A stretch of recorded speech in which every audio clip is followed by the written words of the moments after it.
heart will melt. Here the tide will turn. Here it all will soar, and in the end reach the square. Tractor. We've got one, right? What we've done it is with you. And I mean, we collectively are doing this together because we are really patriots. And I mean that in a very sincere way. So let's figure out ways to continue to have this and other conversations. Let's continue to build the democracy movement. And let's continue to hear from folks like Dan, who has sort of made a decision about which one. And so let's hear from him and learn from him and continue to be engaged in the political struggle together. Dan Marks, Article 5.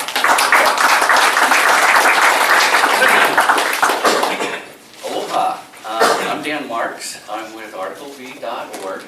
We used to be the Inter-Occupied Article 5 work group, but that was way too long, so we shortened it down to ArticleV.org. You can find us online. I'd first like to thank David for inviting me to participate here in the event and MunQs for staging this event. It's a fantastic opportunity for us to get together, have a meeting of the minds. It's not something that people in the Article 5 movement usually get a chance to do, is come out and talk to a lot of people who aren't even in favor of amending the Constitution. So I really relish this opportunity. It's a generous invitation, and it means a lot to me. I came out here from Hawaii, 4,500 miles, to talk to you folks about this today. So I sincerely mean it. It really does mean a lot to me. This summer, the Supreme Court destroyed the legacy of Dr. Martin Luther King. Should we expect each generation to fight the same battles of the last generation just because we didn't make these changes permanent? Should we ask another martyr to walk in the footsteps of Martin Luther King Jr.?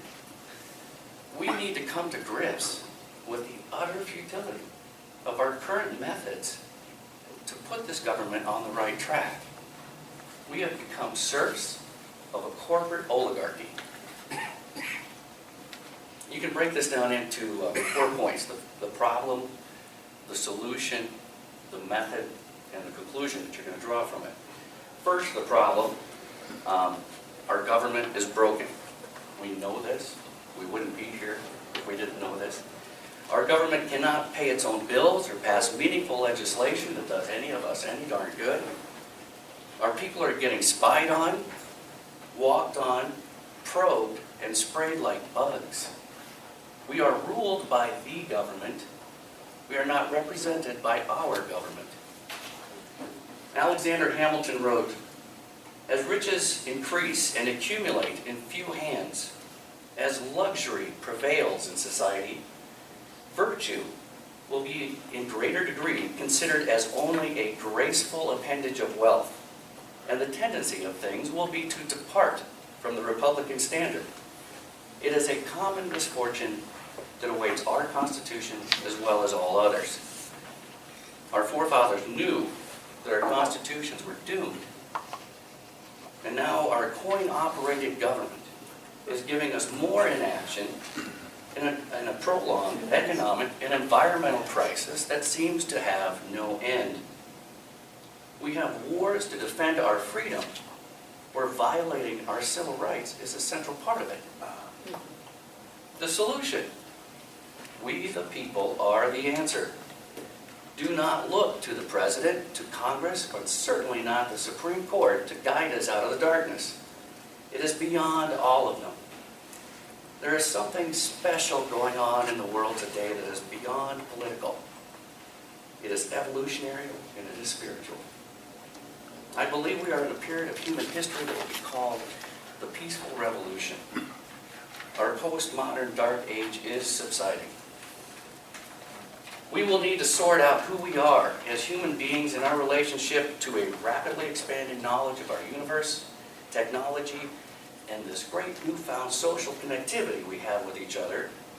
But suddenly, this new knowledge thrusts unexpected conflict with our ethical and moral principles. These old, dusty establishment groups of years past cannot keep up with the rate of new groups springing up across the United States. The big, scary groups that people fear hijacking a convention are just paper tigers in the face of our waking rage and truthful dialogue. As George Washington told us in his farewell address, the basis of our political systems is the right of the people to make and alter their constitutions of government. But the Constitution which exists at any time still exists until changed by an explicit and authentic act of the whole people, not one side or the other. Let me back up there. The right of the people to alter their constitutions. This is our Constitution. That is what gives us the right to alter or to abolish it as we please. It is ours. We own it. When we talk about how to reverse Citizens United and regain our representation, the answers are not so obvious. Limiting political speech is very complex. Should we ban all political contributions from all people, all citizens, all voters? Well, some say we should, but others say just the corporations, they're the problem. But then again, what about those unions? Wait, there's more. What about those voter suppression laws that are coming up? Those voting rights? What about those voting machines?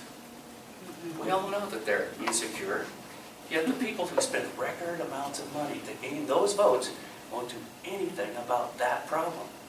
It's very strange, isn't it? The fact is, there is no single person who is so brilliant that they know all the answers to all of our problems, and it certainly cannot be expressed in one amendment. There is more than one possible answer, and only we, the people, have the ability to determine what is right for us. We need to build consensus around these changes, and this will not be easy.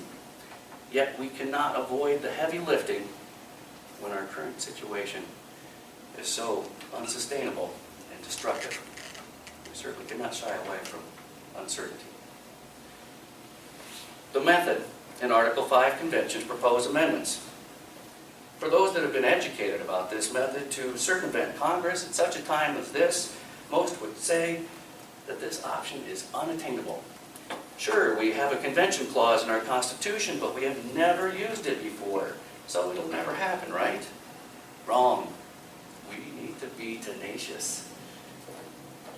In one of Thomas Jefferson's letters in 1816, he wrote, "This corporal globe and everything upon it belong to its present corporal inhabitants. During their generation, they alone have the right to direct what is the concern of themselves alone, and to declare the law of that direction. And that declaration can only be made by their majority. That majority then has the right to depute representatives to a convention and to make the Constitution what they think will be best for themselves." This is Thomas Jefferson's dream. In regards to the title of this meeting, is the Article 5 Convention a blessing or a curse? I stand before you today to report it is broken. The clerk of the U.S. House of Representatives sent me a letter in June this year. I asked them to tabulate the applications that have been made from states. They said that they still lack the rules that would allow them to tabulate the applications from state legislatures. Through the years, there have been hundreds of applications from state legislatures. Hundreds.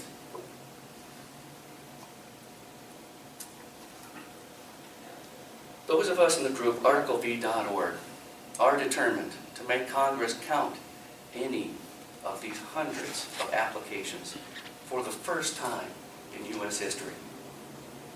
I instructed the clerk of House in a letter that arrived last week that I agree to forward the request to the House Judiciary Committee as they suggested.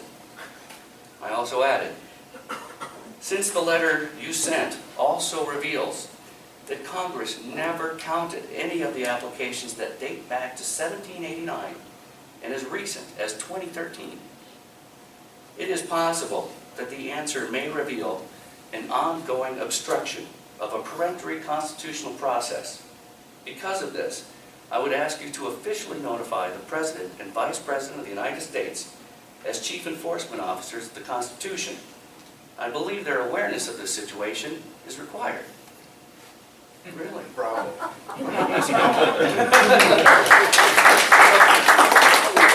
Mr. President, you asked.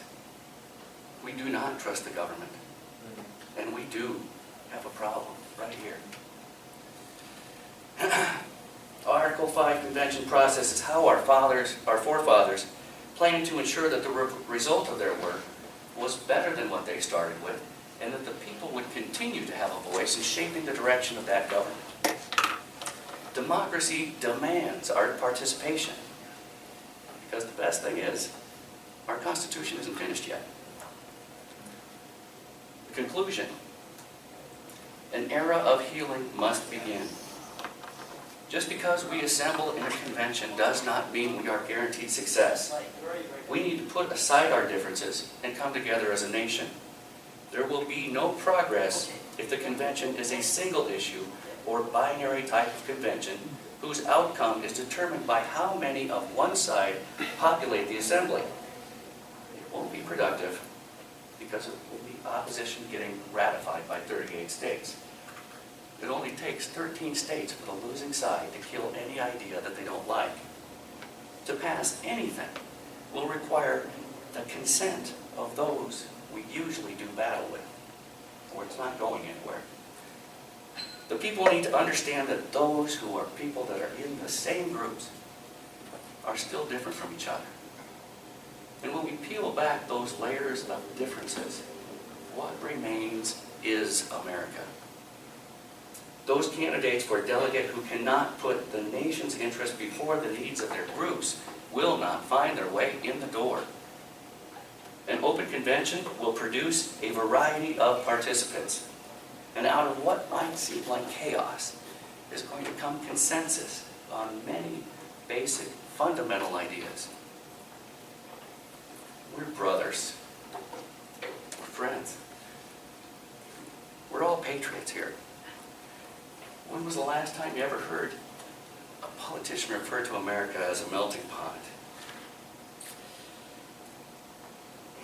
We need to heal from decades of division, of pain, of tragedies we have all experienced.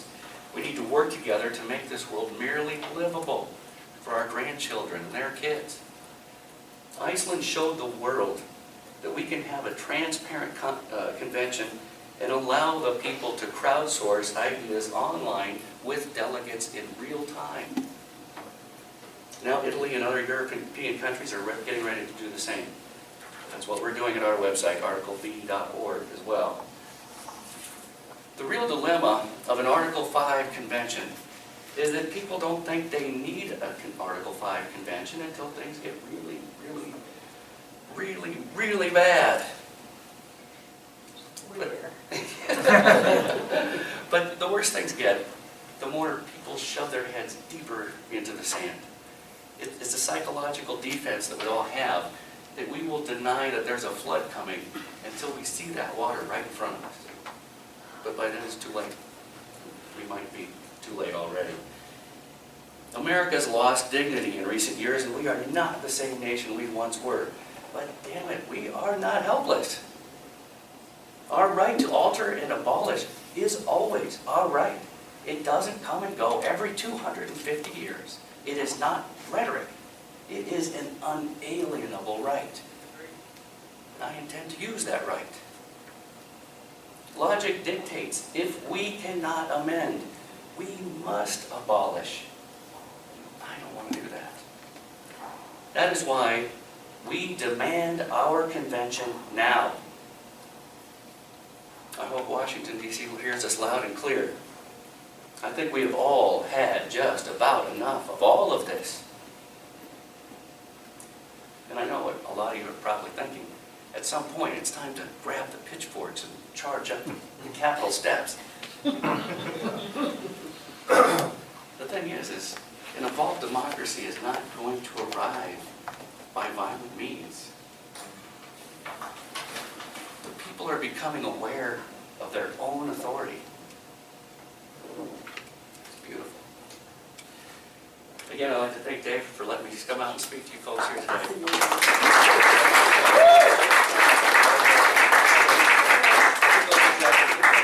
Okay, so let's do this. I see several hands go up. We're going to do one round.